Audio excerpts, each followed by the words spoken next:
Bonjour à tous, bonjour à toutes. Je suis très heureux de vous retrouver pour cette nouvelle émission proposée par l'IGD, l'Institut de la gestion déléguée, émission en partenariat avec Acteurs Publics. On se retrouve régulièrement pour parler des enjeux de la gestion déléguée. Comment les collectivités territoriales relèvent-elles le défi de la transition énergétique? C'est le thème de cette émission avec mes deux invités. Michel Thiollière, bonjour. Bonjour. Vous intervenez à distance, comme on dit, membre du conseil d'administration de l'Agence européenne pour la coordination des régulateurs de l'énergie, ancien maire de Saint-Étienne, ancien sénateur de la Loire, ancien commissaire à la Creux, hein, c'est bien ça, commission de la régulation de l'énergie. Et vous avez, Michel Thiollière, on va en parler, piloter ce rapport qui apparaît à l'écran sur le défi de la transition énergétique pour les collectivités territoriales.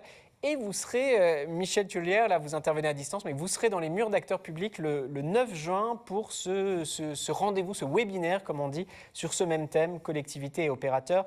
Même enjeu, la transition énergétique, c'est le 9 juin. Vous pouvez, vous toutes et tous qui nous regardez, vous inscrire. Pour échanger avec vous, Pierre Menegaldo, bonjour. Bonjour. Bonjour, monsieur Menegaldo. Alors, vous êtes avec moi en plateau, avec le masque. On va vous voir enlever le masque. Cette émission est enregistrée dans des conditions optimales de sécurité sanitaire. Vous êtes chargé de mission à la direction des affaires publiques d'Enedis, le gestionnaire du réseau de distribution d'électricité. Merci beaucoup d'être avec moi, avec nous aujourd'hui. Je me tourne vers vous, Michel Thiollière, à distance. Expliquez-nous, alors ce rapport, comment relever le défi de la transition énergétique pour les collectivités territoriales. Ce rapport sera rendu public le 9 juin, peut-être la veille, le 8 juin. Alors on ne va pas tout détailler, mais quels sont les enjeux et pourquoi avez-vous travaillé sur ce thème-là avec le groupe de travail dédié de l'IGD? Vous le disiez, donc l'Institut de la gestion déléguée a décidé de monter un groupe de travail sur l'énergie avec tous les acteurs principaux, à la fois les acteurs publics que sont les collectivités territoriales et leurs associations, les partenaires de l'énergie, alors tels qu'Enedis, RTE, GRT Gaz et autres. Et donc l'ambition, c'était de montrer à la fois le chemin qui a été parcouru depuis de nombreuses années dans le domaine de l'énergie, et puis de montrer aujourd'hui l'actualité de l'énergie, notamment pour les collectivités territoriales, puisque les collectivités territoriales sont des acteurs majeurs de la transition énergétique, elles se sont emparées de ces sujets-là, et donc ce guide, ce rapport est une forme de guide qui leur permet de savoir où l'on en est du monde de l'énergie, de sa complexité, mais en essayant de faire simple et en essayant de leur donner des outils qui leur permettraient, comme dans une boîte à outils, de se débrouiller de ces sujets-là et surtout d'agir, c'est-à-dire de prendre des décisions qui leur permettront d'être au top dans le domaine de la transition énergétique. Pas facile d'être au top dans une matière qui peut paraître complexe, mais vous la rendez tout à fait accessible dans ce rapport. On parle juste après avec vous des préconisations, des pistes de réflexion. Mais d'abord, Pierre Menegaldo, est-ce que vous pouvez nous expliquer un peu les enjeux? Il y a eu des réformes institutionnelles, loi NOTRe, nouvelle organisation territoriale de la République, c'était 2015, la loi MAPTAM sur les métropoles, des enjeux de transition énergétique. Qui fait quoi? Alors, c'est effectivement toute la question et on a essayé dans ce rapport de clarifier un petit peu l'exercice des compétences entre les différents niveaux de collectivité. Et alors peut-être pour ne pas rassurer nos auditeurs, mais cela risque d'évoluer peut-être encore à la marge avec le projet de loi 4D.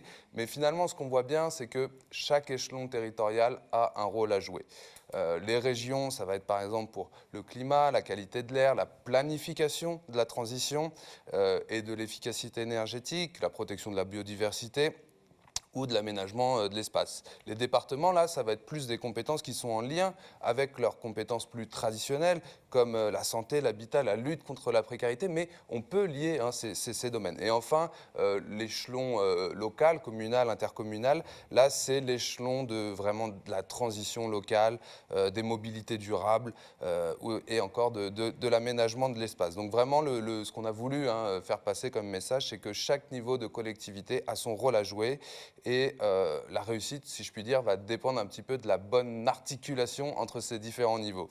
Et un outil actuellement développé, qui sont les contrats de relance et de transition énergétique, sont là pour permettre cette bonne coordination des différents échelons. CRTE, les contrats de relance transition écologique. On voit, pendant que vous parlez, Monsieur Menegaldo, des visuels qui illustrent votre propos. À tous les deux, avant de poursuivre la réflexion sur les préconisations, si je dis qu'il faut un cadrage national, Michel Thiollière, mais que ça se joue sur les territoires, cette affaire-là, si je puis dire, qu'il faut l'échelon stratégique pour les régions, l'échelon de mise en œuvre pour les intercos, pour les métropoles. Est-ce que je résume bien les choses, Michel Thiollière ? Oui, vous avez parfaitement raison. En fait, il se trouve que le calendrier a permis et permet de renouveler tous les exécutifs locaux. L'an dernier, c'était les communes et les agglomérations, donc 35 000 communes ont renouvelé leur municipalité. Les agglomérations se sont mises en place. Cette année, c'est-à-dire dans moins de 2 mois maintenant, les régions et les départements auront été également renouvelés. Ça veut dire que les 4 échelons des collectivités territoriales ont, à partir de maintenant, 5 ou 6 ans devant elles pour s'emparer du domaine de l'énergie. Et comme le disait très justement Pierre, c'est au niveau des collectivités territoriales que va se jouer la réussite de la transition énergétique. Pourquoi ? Tout simplement parce que dans le domaine du logement, dans le domaine des bâtiments publics, tout ce qui est affaire de maintenance des bâtiments, de meilleure isolation des bâtiments, c'est au niveau des communes que ça se joue. Dans le domaine des transports, des mobilités, c'est souvent au niveau des régions avec les transports publics ou des métropoles avec les transports publics également. Et puis, c'est au niveau de personnel pour chacun d'entre nous. Le problème de la mobilité, c'est le vélo, c'est l'automobile. Et donc, c'est bien à ce niveau-là que va se jouer la transition énergétique. D'où l'importance qu'il y a à ce que les collectivités territoriales s'emparent du sujet et connaissent, alors à la fois, comme l'a rappelé Pierre, le cadrage réglementaire, la régulation dans le domaine de l'énergie est importante aussi, mais surtout les outils très, très techniques, mais aussi administratifs qui sont à leur disposition pour agir. Alors, il y en a que vous évoquez, il y a dites-moi si je me trompe, les CE, par exemple, certificat d'économie d'énergie, il y a de l'autoconsommation. Voilà, il y a tout un ensemble de mesures sur lesquelles les élus, les décideurs locaux peuvent agir, peuvent intervenir de manière très concrète. Oui, alors par exemple, vous prenez l'exemple des certificats d'économie d'énergie. Je rencontre beaucoup de maires ou de présidents d'agglomération. Il y en a beaucoup qui ne savent pas encore ce que sont les certificats d'économie d'énergie. Donc, ils laissent passer une opportunité financière et donc on leur explique comment s'y prendre et comment, de façon très concrète, faire des travaux, financer des travaux, alors avec l'aide, par exemple, du plan de relance, avec ce qui est mis en place par les acteurs privés également, et puis bénéficier d'aides financières qui sont importantes. C'est la même chose dans d'autres domaines, comme par exemple celui des mobilités, où là aussi il y a des moyens je dirais, à la fois techniques, administratifs et financiers, qui leur permettraient d'aller plus vite et plus loin si elles le souhaitent. Merci. Je rappelle, le rendez-vous du 9 juin, ça commence à 14h30. Inscrivez-vous. Vous tous et tous qui nous regardez dans les territoires, vous aurez justement les outils. Là, vous l'évoquez en creux, Michel Thiollière, ces outils, cette boîte à outils. Vous en saurez plus le 9 juin. Pierre Menegaldo, pourquoi ces enjeux se jouent dans les territoires et comment Enedis accompagne les collectivités territoriales sur ces objectifs assez ambitieux? Alors effectivement, les objectifs sont ambitieux et ça tombe bien puisque du coup, l'objectif principal du distributeur, et c'est un engagement que nous avons publiquement pris, c'est d'être le service public de cette transition écologique et énergétique dans les territoires. Et Michel l'a rappelé, il faut que ce soit le mandat de l'action. Donc Enedis, nous, on accompagne le besoin des collectivités à la fois sur les activités traditionnelles du distributeur, des raccordements des énergies renouvelables, 400 000 installations aujourd'hui raccordées au réseau de distribution, le raccordement des bornes de recharge, 35 000 à ce jour, ce chiffre est en train d'augmenter significativement. Et voilà, on accompagne aussi sur des évolutions technologiques plus récentes. Donc là, on en reparlera le 9 juin, mais à titre un petit peu d'exemple, l'autoconsommation, les opérations d'autoconsommation collective se développent de plus en plus. 55 sont en service à ce jour. C'est en constante augmentation également, puisque beaucoup de projets sont en cours de déploiement. Et ça, c'est un outil pour les collectivités, pour les citoyens, pour faire s'approprier le sujet vraiment de cette transition énergétique par le local. C'est rendu possible par le réseau de distribution et notamment les compteurs Linky qui vont permettre l'ajustement de tous les flux entre ce qui est produit, ce qui est consommé, ce qui est réinjecté ou soutiré sur le réseau. Et là-dedans, dans ces opérations, les collectivités ont un rôle à jouer pour, d'une, accompagner les citoyens qui veulent se lancer dans cette démarche et deux, peut-être aussi imaginer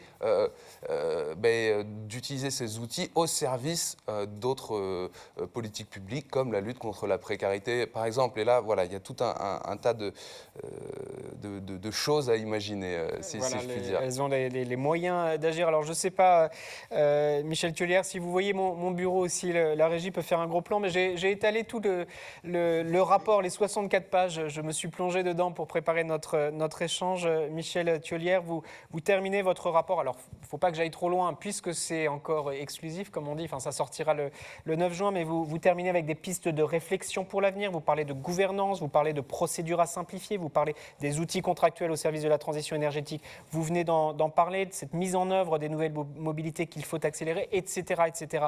Rendez-vous le 9 juin pour en parler. Mais qu'est-ce que, c'est ma dernière question pour terminer cet échange, Michel Thiollière, à quoi doit-on s'attendre, les élus, les managers locaux qui nous regardent? Quelles sont les tendances? Vers quoi va-t-on pour les mois, les années à venir? On remarque une accélération du mouvement, si je peux dire, au niveau de l'opinion publique. Nos concitoyens veulent vivre dans de meilleures conditions, veulent pouvoir économiser l'énergie pour des raisons financières évidentes, mais aussi parce qu'il y a le mouvement écologique qui s'est emparé de nos esprits et maintenant de nos vies quotidiennes. Donc ça veut dire que les élus qui sont l'interface entre les élus sont un petit peu les représentants naturels de la population et donc à ce niveau-là, ils ont l'obligation maintenant de s'emparer du sujet et de faire en sorte que leurs communes, leurs agglomérations, leurs métropoles soient plus accessibles, soient plus confortables en termes d'écologie. Et donc, tout ce qu'on leur propose, c'est de pouvoir en discuter, de pouvoir voir où sont les blocages éventuels, où il peut y avoir des freins administratifs, financiers, et donc relayer ces différentes demandes pour en faire part aux différents pouvoirs publics, que ce soit au niveau du gouvernement, au niveau des assemblées ou du Sénat, de manière à accélérer la mutation. Comme vous l'avez rappelé, j'ai été élu et je sais d'expérience qu'on se débat tous les jours au milieu de 1001 contradictions qui sont souvent fondées parce qu'elles représentent un petit peu l'administration à la française, mais elles ne permettent pas toujours d'aller vite. Donc il faut aller vite et en même temps se débarrasser de trop de technocratie. Donc c'est un petit peu ce qu'on veut expliquer dans le rapport et un petit peu les outils qu'on apporte aux collectivités qui veulent effectivement aller vite pour apporter des améliorations concrètes à nos concitoyens. Ancien maire de Saint-Étienne, ancien sénateur, Michel Thiollière. Pierre Menegaldo, à vous le mot de la fin. Quelles sont les tendances pour celles et ceux qui nous regardent? Comment vous travaillez aussi sur ces enjeux structurants? Alors du coup, effectivement, il faut aller vite, il faut aller fort. Et donc, le distributeur s'est engagé à créer 20 activités nouvelles. Donc ça, c'est finalement le monde de l'énergie de demain. Ce sont des activités qui n'existent pas encore aujourd'hui, mais qui vont servir, qui doivent permettre cette transition. Donc, c'est vraiment des activités que nous voulons co-construire à la base, que les idées partent des territoires, puisque les élus, Michel le dit, connaissent leur territoire. Les bonnes idées, elles viennent souvent des territoires et il faut qu'elles puissent être mises en œuvre.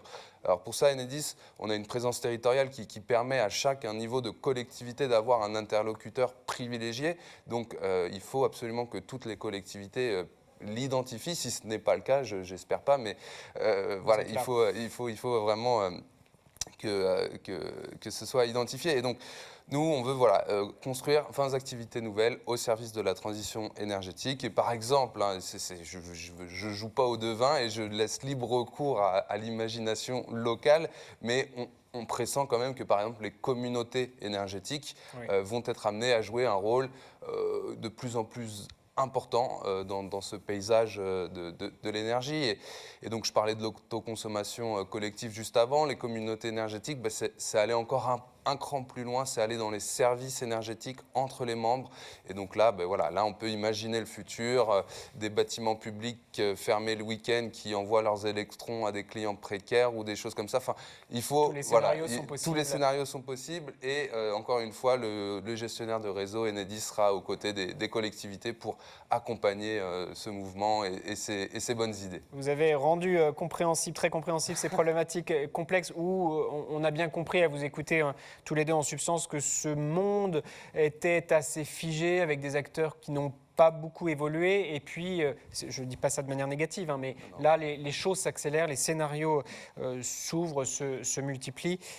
Voilà une émission en mode teasing, hein. Je ne sais pas si je l'ai bien évoqué, mais des échanges, des scénarios qui seront mis en discussion. Je le rappelle, vous serez là sur le plateau d'Acteurs Publics, Michel Thiollière, le 9 juin pour ce webinaire Collectivités et opérateurs, même enjeu, la transition énergétique. Ça démarrera à 14h30, 2h, enfin 1h30, 2 heures d'échange. C'est évidemment gratuit, évidemment en distanciel, sans public. Vous vous inscrivez dans le lien qui apparaît en bas de l'écran, dans le petit texte qui accompagne. Vous avez juste à cliquer sur le lien. Merci Pierre Menegaldo d'être venu témoigner. Merci Michel Thiollière. Je vous donne rendez-vous donc à tous les deux le 9 juin.